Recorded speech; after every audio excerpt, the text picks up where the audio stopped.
Queremos iniciar dándoles una cordial bienvenida a este espacio en el cual nos queremos tomar una pequeña reflexión acerca de conmemorar lo que es el Día para la Eliminación de la Violencia contra las Mujeres, Adolescentes y Niñas, que estamos conmemorando el 25 de noviembre.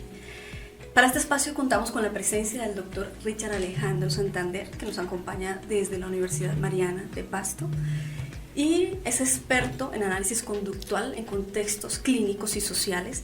Y queremos darte la bienvenida, Doc, a Unicinu. Primero que todo, gracias por estar aquí con nosotros y por acompañarnos este ratico. Entonces, para ir directo al grano, cuéntanos desde tu experiencia, ¿qué podemos hacer nosotros con respecto a la violencia contra la mujer específicamente? Bueno, muchísimas gracias primero que todo por la invitación y a todos nuestros oyentes darles también una cordial bienvenida, que nos están escuchando. Bueno, creo que es una de las preguntas más difíciles que uno puede hacerse.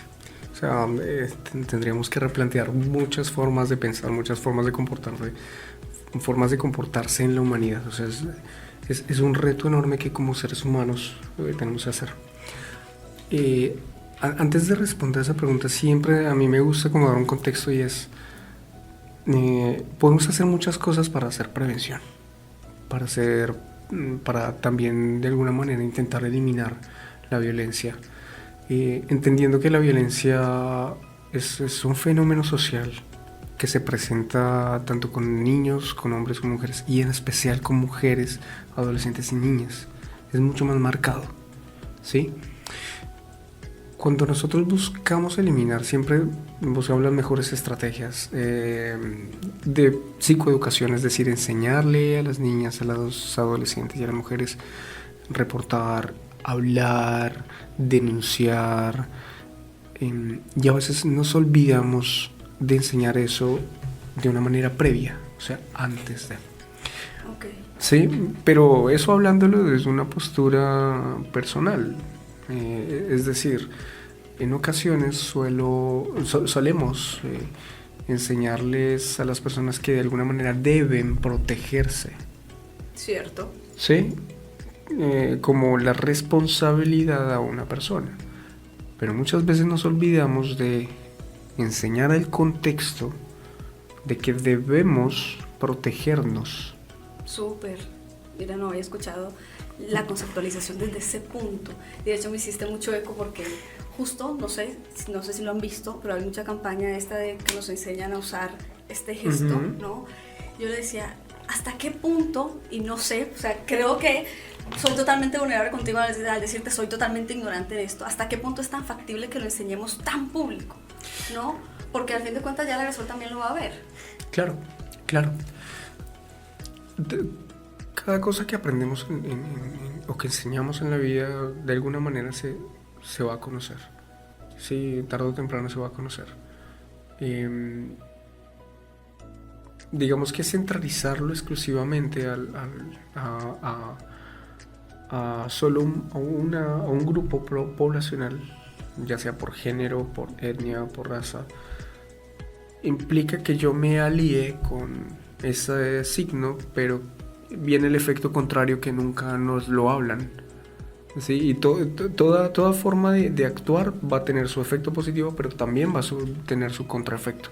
Claro. Y el contraefecto de hacerlo solo para un solo grupo poblacional, eso va a implicar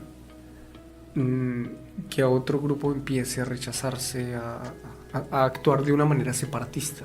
Okay. No hablo de los separatistas sí, hablo de separar. Seguimos entonces como en esa discordia de sí. Este género es bueno y este es el opresor. Exactamente. Pero actuar de esa manera va a fortalecer ideas de ese estilo, que va a ser la otra contraparte que muchas veces no lo hablamos, ¿no?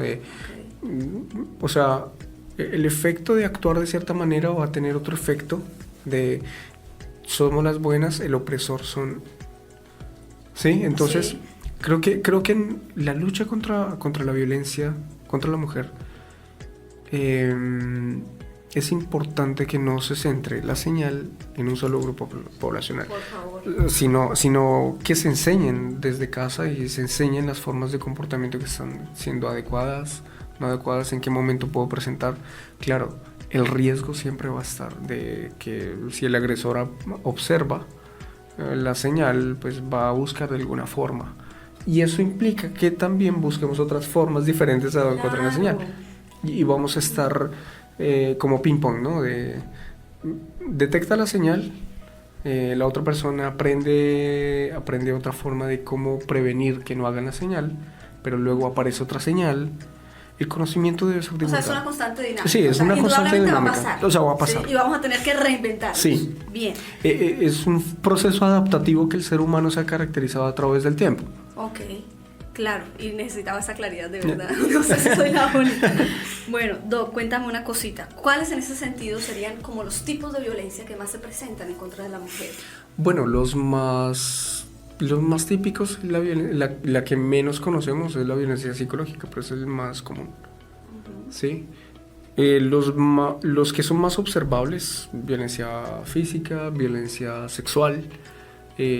La violencia psicológica es de los más comunes que se presentan dentro de una sociedad. E incluso muchas veces la violencia suele ser perpetuada por el mismo grupo poblacional. ¿Sí? Por ejemplo, mi amiga, yo siendo mujer, veo a mi amiga que no me gusta lo que está usando y la critico. Bien. Sí, la crítica sistemática, es decir, que se repite y se repite, pues eso es algo violento. Sí, la violencia se caracteriza por ser de alguna manera punitiva, generando daño a otra persona, y la crítica con el tiempo empieza a generar algo que se llama trauma. Bien. ¿Sí? ¿Va muy anclado que la persona normalice? ¿Está bien ser criticada? Claro, o sea, va muy anclado a que se normalice ese tipo de conductas, pero normalizar ese tipo de conductas viene la paradoja, no recuerdo por ahora el autor, pero viene la paradoja de la tolerancia, de hasta dónde yo puedo permitir o tolerar cierto tipo de comportamientos. Bueno, me está criticando, ok, pues es una crítica, lo tolero. Pero luego se vuelve sistemático, ya no es una persona, sino 3 personas que se alían con esa idea y me empiezan a violentar. ¿Sí? Pero ya no son 3 personas, porque entonces hay otras personas que han recibido violencia de esa persona y empiezan a defender a la persona que ha sido violentada, y aparecen 2 contraposiciones. O sea, ya aparecen los que han estado violentando y aquellos y las víctimas. Tú nos hablabas ahorita y creo que conecta mucho con lo que estás diciendo, y es de no educamos al contexto para proteger. Partiendo de esa idea, ¿qué necesitamos hacer para que seamos nosotros un contexto que proteja? Bueno, a mí este tema me encanta y ciertamente es difícil explicarlo. Total. Es muy complicado. Hay algo que se llama análisis de redes sociales, no las redes sociales de Facebook, Instagram, sí. LinkedIn, no. Más como entendida la red de apoyo. Sí, es más entendida las redes de apoyo. Entonces, hay algo que se llama redes sociales. La teoría de redes sociales implica de que lo que yo hago con otra persona, eso va a afectar no solamente a esa persona, sino al amigo, de mi amigo, de mi amigo, de mi amigo, hasta 6 grados de separación. 6 grados. O sea, es decir, tú puedes conectarte con alguien del otro mundo que no conozcas. No sé, Jason Mahoma. Mahoma no, es Momoa. El actor. Todos sí. entendimos. Tú puedes sí, el tipo. Tú puedes conectarte con él en 6 grados de separación. Wow. ¿Sí? De una manera aleatorizada y de una manera... ¿cómo decirlo? Bueno, es aleatorizada, pero haciendo ¿cómo se llaman los caminos de tomar atajos? Okay. Sí, aleatorizada y con atajos. Uno puede tomar vías de atajos con otras personas, conociendo a otras personas, porque mi amigo viajó a tal parte y como mi amiga viajó a tal parte.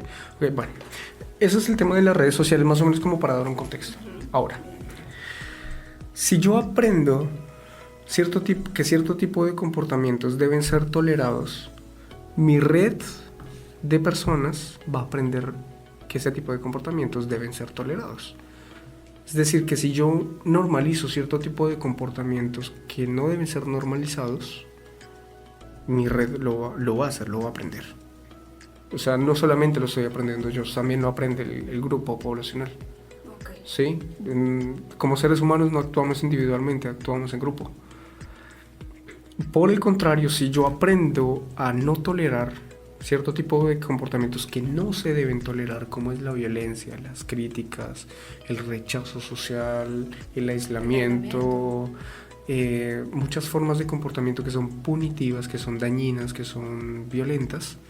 Si yo aprendo a no tolerar, le estoy enseñando a mi grupo poblacional a no tolerar. Es decir, de alguna manera voy a proteger. Pero eso no termina ahí. Es un primer componente. Un segundo componente es que además de enseñar a mi grupo que ciertos comportamientos no se deben tolerar, debo enseñarle a mi grupo a que pueda actuar en cooperación. Bien. ¿Sí? Hay algo que se llama la teoría de juegos, y la teoría de juegos indica de que si yo actúo de una manera inadecuada, la otra persona suele actuar de manera inadecuada como una forma de represalia o venganza. Sí, ¿Sí? lo hacemos. Y luego sí. la otra persona actúa de la misma manera y así sigue el patrón de violencia. De hecho hay un, perdón que te interrumpa, me hiciste recordar una premisa moral que dice, violencia no acaba violencia. Entonces, claro, no puedes acabar un mal con otro mal. No, Imposible. Y aquí viene una crítica reflexiva. Una crítica reflexiva.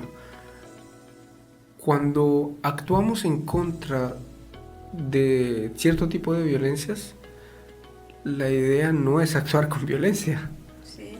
La idea no es salir de pronto a las calles a actuar de manera violenta. ¿Sí? Son formas de hacerse sentir. Y creo que son unas formas que se han venido por mucho tiempo y son comprensibles. Ahí viene la paradoja de la tolerancia. Uh-huh. ¿Hasta qué punto yo puedo permitir eso también? Porque eso va a afectar a las demás personas. ¿Sí? Entonces, acá no aplica fuego contra fuego. Porque la violencia se incrementa por alimentar más la violencia. ¿Sí? Y lo que te explicaba hace un momento, la teoría de juego. Si yo actúo de forma cooperativa con otra persona, y la otra persona va a cooperar conmigo, pero suele suceder que en algún momento me equivoqué. ¿Sí? Actué de una manera inadecuada, actué mal, y la otra persona va a sentirse mal por eso, de pronto se resiente y va a querer de pronto desquitarse conmigo. Pero mi objetivo va a seguir siendo actuando de forma cooperativa. Va a llegar de pronto la persona se desquita o no, pero va a llegar un punto en que el hecho de que yo tenga mi objetivo en cooperar con el otro, independientemente si me equivoque o no, va a llegar un punto donde siempre la cooperación va a ganar. La otra persona va a cooperar conmigo. Okay. ¿Sí? No va a tener esa sensación de venganza al final. Pero lo hace el mismo respaldo, ¿no? Claro. Porque no se siente solo. Exacto. Ok. Si llevamos esto a las 3 poblaciones de las que hoy nos trae aquí, niñas, adolescentes y adultas, ¿cómo le enseño a mi hija de 2 años? ¿Cómo le enseño a mi hijo incluso?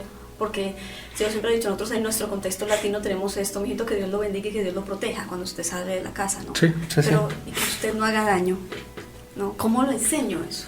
Ok. Esa es otra pregunta también no fácil de responder.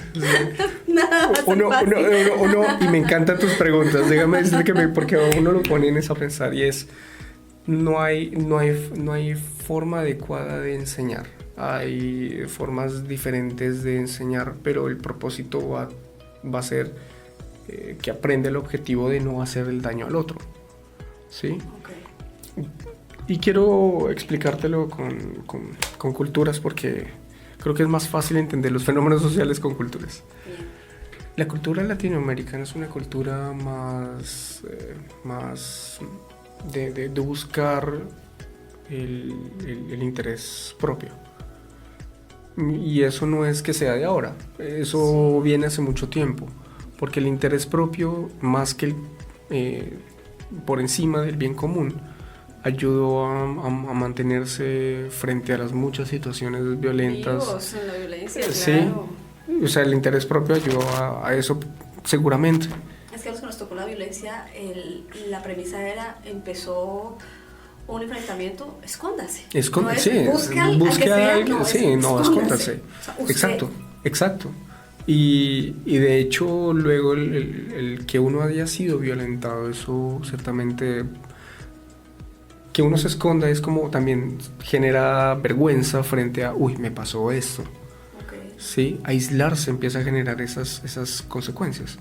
Es como cuando uno se toma un ibuprofeno, efectos secundarios, dolor de cabeza, efectos secundarios, no sé, dolor del cuerpo. El aislamiento, efectos secundarios, si usted se aísla, efectos secundarios, vergüenza, efectos secundarios, el miedo incrementa, ¿sí? Entonces, primero no hay que esconder esto, hay que enseñarle a nuestras niñas, también a nuestros niños, que hay que protegernos. Y obviamente no hay que aislarse hay que normalizar, hay que hacer lo contrario a lo que estamos haciendo, que no es normalizar los comportamientos que no se deben normalizar, ¿sí? Pero sí normalizar los comportamientos que sí se deben normalizar. Un claro ejemplo, pues, para nuestros oyentes. No normalizar los comportamientos de rechazo, de crítica. Ay, es que eso pasa en la escuela. Sí. El bullying. Ay, a mí me pasaba esto. Muy seguramente uno escucha, sí, no estoy traumado. Sí, eso es normalizar comportamientos, sí, no, hay que enseñar el hecho de no puedes tolerar eso, sí, o sea, ese tipo de comportamientos no se pueden tolerar. Hay que hablarlo en comunidad, cómo podemos ayudar a la persona que está violentando, porque seguramente tampoco, en niños seguramente no la debe estar pasando fácil. Y a veces uno no suele preguntarse por el niño o niña que está violentando a otra persona. O sea, nosotros aprendemos ese tipo de comportamientos del lugar próximo, el contexto cercano donde crecimos. Puede ser el cuidador, la cuidadora, el mamá, el papá, ¿sí? Y muy seguramente se aprendió eso en casa. Y no sabemos probablemente qué le esté pasando.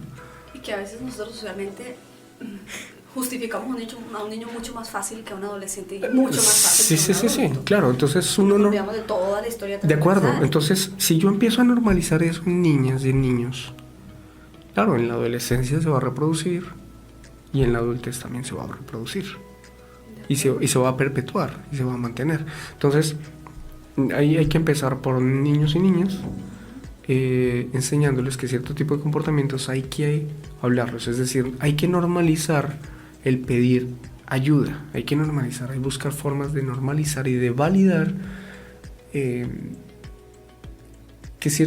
que comportamientos como hablar con el papá, hablar con los profesores, pues de alguna manera está bien, ¿ok? Es lo esperado. Es lo esperado. ¿Qué podemos hacer con nuestros adultos? Padres, madres, profesores, profesoras, ¿qué podemos hacer? Escuchar y buscar de alguna manera validar que ese comportamiento que está afectando a la niña, ¿sí? O al niño, es importante. Es importante, función. Sí, tiene un propósito. O sea, si a la niña o al niño le está doliendo eso, total, pues mucha razón tiene. No es por llamar la atención, es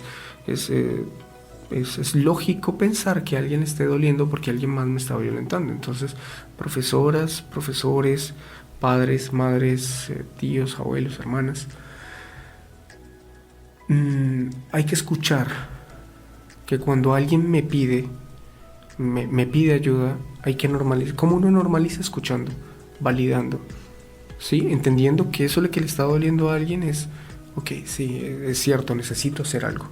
Necesito prevenirlo, necesito hacer algo porque algo está pasando. Entonces, así empezamos a prevenir la cadena, pero obviamente con el objetivo de también necesito proteger al contexto y necesito cooperar con ello, ¿sí? Porque de nada sirve pensando solamente de manera individual, hay que cooperar con el grupo. En Japón, la cultura japonesa, ellos piensan mucho en comunidad. Sí, cuando hablo de comunidad hablo de la parte de personas, ¿no? El comportamiento social, ¿no? Grupo, ok. No hablo de una secta. principios políticos ni nada. Sí, o sea, saquémoslo de ahí. La psicología no es política para nadie, hay que sacarlo de ahí. En Japón ellos piensan en comunidad. Ejemplo, se van a pasar un semáforo y solamente es media cuadra. ¿Qué hace el latinoamericano? Pues está en rojo, no viene carro, me paso. Corro. Pero me lo paso. Ok, comportamientos tan sencillos que pareciesen absurdos. Y el japonés, ok, no, está en rojo y es una señal que me indica que yo no debo pasar. Y no paso. ¿Sí? Totalmente. Entonces, ¿pero por qué no pasas? Pues simplemente porque puedo poner en riesgo a alguien más. Yo estoy viendo lo que estoy haciendo en relación con mi cultura. Excelente. ¿Okay? Es ser muy consciente de todo lo que yo hago influye en el otro. Total. Si nos vamos un poquito más a todo lo que nosotros estamos viendo con la era de la tecnología, las IA y demás, ¿qué podemos hacer nosotros con respecto para prevenir la violencia precisamente digital? Porque ahorita las personas se esconden, ¿no? Detrás de una cámara, detrás de un video, detrás de un audio y dañan. ¿Qué podemos hacer en ese aspecto? Wow. Yo siempre apunto a que la educación es un motor de esperanza para el mundo. ¿Sí? Okay. Y hay que educar, o sea, actualmente muchos entornos educativos, universitarios, de colegio, buscan no usar la IA, no, es una herramienta y hay que usarla en función de un cuidado, ¿sí? Plantear estrategias de cómo usar la IA para poder prevenir riesgos, es importante. Usar formas o señales de enseñar a nuestras hijas, a nuestros hijos, adolescentes, cómo podemos identificar las señales de no estar en riesgo en el momento de usar IA. Claro, porque yo puedo estar chateando con alguien, me aparece un video y me aparece alguien que es muy atractivo o atractiva para mí y empiezo a hablar con ellos, ¿sí? Entonces, enseñar cierto tipo de comportamientos que pueden ser un riesgo para la persona es también importante. Sí, ahí viene, digamos, que la responsabilidad individual, que yo aprendo a no ponerme en riesgo. Súper, me gusta eso. Sí, no es limitar ni... No, o sea, no es sesgarte en la víctima y el victimario, sino en el responsable de su vida, ¿no? Y eso es en términos de prevención. También, ¿qué puedo hacer para no ponerme en riesgo? Porque claro, yo puedo desconocer y por desconocimiento puedo ponerme en riesgo, ¿no? Hay que enseñar cómo puedo hacer para no ponerme en riesgo. Y que hay que ciertos lugares, y eso siempre se me quedó de un colega, siempre se me quedó en la mente. Hay ciertos lugares a los que no se debe entrar, sí, por más que genere curiosidad. Hay lugares a los que no se debe entrar nunca, ¿sí? Okay.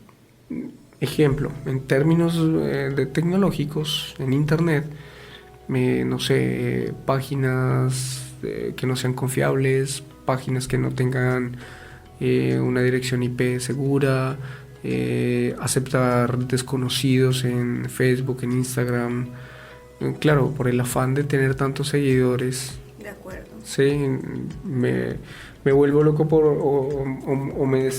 perdóneme la palabra, ¿no? Entre comillas, me desquicio por los seguidores y los likes y pierdo el control y los estribos de no sé a quién estoy agregando. De acuerdo. Sí, y si uno no es una figura pública, está bien mantener una cuenta privada. Sí, de acuerdo. ¿Sí? Porque ahora es más fácil conocer gente a través de aplicaciones. Ahora, ¿cómo hacemos para prevenir el tema de las aplicaciones, por ejemplo, de conocer parejas? Uh-huh. ¿Sí? Abro una aplicación, conozco una pareja y me dice, no, ven, vámonos a tal hotel. O ven, claro, yo paso a recogerte a tu casa. Claro. hay ciertos... Es como tener unas medidas mínimas, ¿no? Sí, son medidas... ganar esa confianza. Exactamente. Imposible trabajar desde negarlo todo y oprimirlo todo. No puedes hacer... No puedes tener a una persona en una cajita de cristal, porque pues es que estamos en el mundo. Tenemos que saber cómo nos movemos en él. Y esa es la forma como hay que hablarle a nuestras niñas y a nuestros niños, tal cual como tú lo estás describiendo. Como mamá, creo que me ha tocado entrenarme. Pero sí, hay que hablarle sin pelos en el ojo, hay que hablarle con claridad, hay que mostrarle el mundo real como es. No hay que pintarle el mundo de colores, porque el mundo es de colores. El mundo sí es bonito y tiene cosas hermosas, pero también está la otra contraparte que siempre va a estar, que van a haber personas, van a haber experiencias, hechos, situaciones que en los seres humanos va a suceder, que son los riesgos. Okay, todavía no hemos o sea, todavía nos hace falta millones de años de evolución para llegar a ese punto donde cooperamos entre todos. Sí, a la no violencia. Sí, por ahora todo el mundo está tirando para su lado, culturas por aparte, formas de activismo por aparte, yo pienso esto y es diferente, entonces no hemos aprendido a cooperar entre sí. Entonces, a los niños hay que hablarles con claridad, a nuestras niñas hay que hablarles con claridad, que hay unos riesgos mínimos a los cuales no se pueden meter. ¿Ok? Excelente, doctor. Te voy a molestar con 3 cositas para resumir y para concluir. Lo primero con lo que te voy a pedir es, si este fuese el último momento, la última oportunidad que tú tuvieses para alzar la voz en contra de la violencia, ¿sí? Y para eliminarla, ¿qué nos dirías?